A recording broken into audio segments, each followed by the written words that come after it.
Και ο Πι γάμισε τους γαμμένους σφάγκερς. Δεν κάνουν μαλάκες ούτε για πελάτες. Την είδαν όλοι χιονάνθρωποι. Είναι παπάρες. Πίνουμε παπάδες. Θες και εσύ Φεράρι ρε παπάρι. Ρούφα το αριστερό και το δεξί μου το παπάρι. Πλουσιόπαιδα σφάγκερς. Τις σκύλες τους στον κόλ μου το κάνουμε Βελιγράδι. Πίνουμε τα ντουμάνια το γαμμένο βράδυ.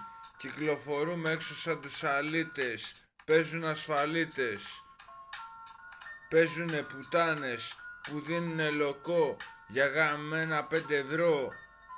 Ρουφάνε ένα 2-5 τζίκοκο και χέζονται πάνω τις οι πουτάνες. Χέζονται πάνω τις οι πουτάνες.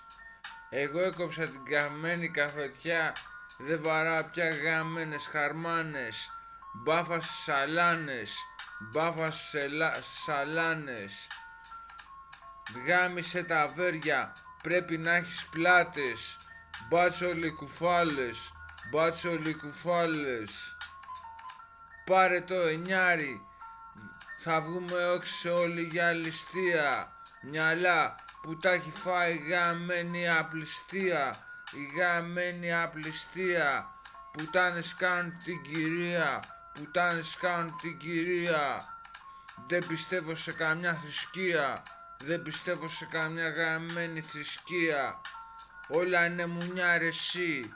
Μέχρι και η γκόμενα μπορεί να στην παίξει.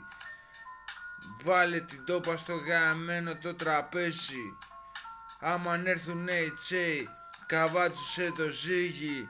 Μη σε βάλουν πίσω από το γαμμένο κάγκελο. Πάλι βλέπω την κόμενα του γείτονα ξανά και μου γίνεται κάγκελο. Μου γίνεται κάγκελο.